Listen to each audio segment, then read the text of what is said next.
Hello, science class में आपका बहुत बहुत स्वागत है। आज आप देख रहे होंगे कि ये तो भाई केमिस्ट्री के क्वेश्चन आ गए और अब तक हम कर रहे थे भौतिकी के क्वेश्चन। हाँ, भौतिकी के जो क्वेश्चन थे 3 क्वेश्चन कराए थे। तो मजे की बात है कि बहुत 3 क्वेश्चन आ गए, वो भी एक ही चैप्टर से जो मैं करवा चुका हूँ। प्रकाश का परावर्तन और अपवर्तन से 3 क्वेश्चन पीछे आपको करवाए थे, वो आपने समझ लिए होंगे। क्यों करा रहा हूँ मैं, वैसे करके क्यों कर रहा हूँ।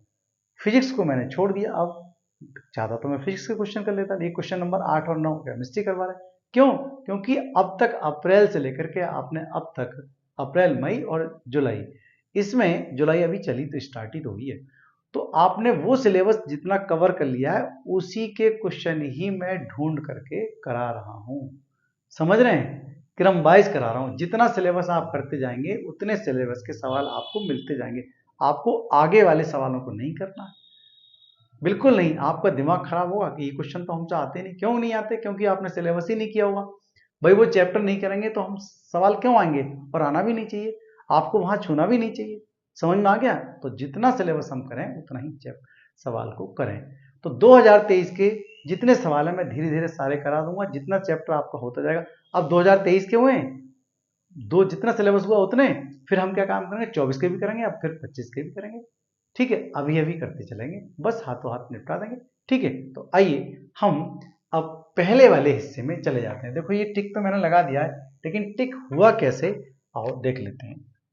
पहला सवाल है, मतलब आज का क्वेश्चन नंबर ये 8 है, दिया हुआ 2023 के पेपर में 8 और 9।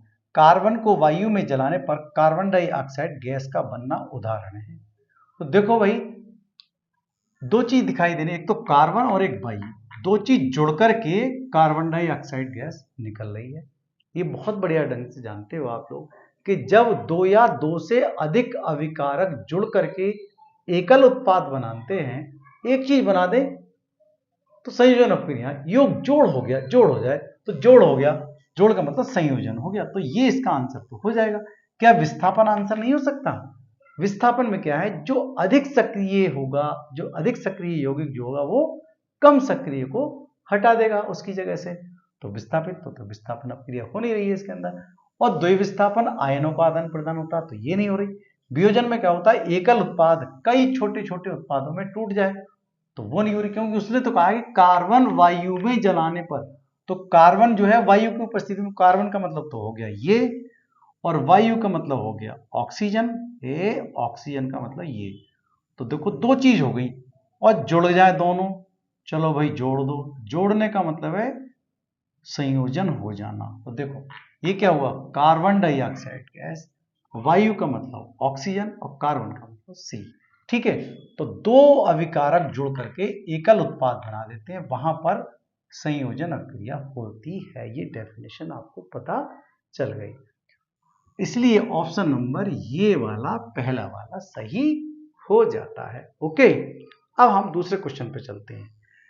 जिंक चूर्ण पर तनु सल्फ्यूरिक अम्ल की अपक्रिया से गैस निकलती है। देखो भाई, सक्रियता श्रेणी आपने याद कर रखी होगी, नहीं याद है तो उसको याद कर लें।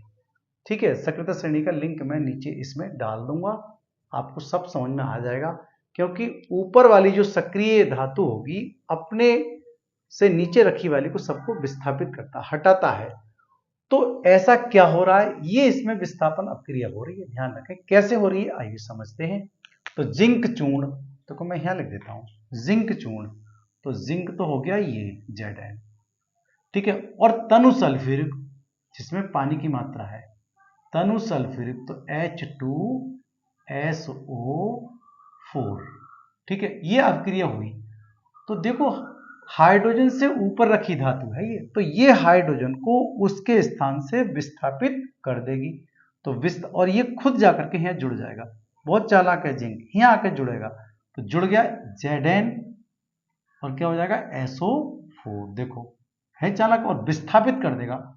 और विस्थापन का मतलब है हाइड्रोजन निकल जाएगी। तो ये हाइड्रोजन गैस निकल गई। अब क्रिया से गैस निकलती है, जिंक चूर्ण पर तनु सल्फ्यूरिक अम्ल की अपक्रिया से गैस निकलती है। तो भैया ये और ये की अपक्रिया तो कहलाती है ये वाली, तो निकल कौन सी रही है गैस, हाइड्रोजन। और हम सोच रहे हैं कि ये निकल रही है, ये निकल रही है, ये निकल रही है। नहीं, जब आपसे विस्थापन अभिक्रिया आ रही है तो आप डायरेक्ट इसी को ही समझेंगे, लिखेंगे। तो आंसर ये हमारा ए सही हो गया। आपको सब समझ में आ रहा होगा, ठीक है। कोई भी दिक्कत आ रही है, कहीं समझने में दिक्कत आ रही है तो मुझे बताएं, मैं जरूर उसको सही करूंगा, सॉल्यूशन आपको दूंगा, ठीक से बताऊंगा क्या कारण है उसका, ठीक है। चलिए देखते रहिए यार।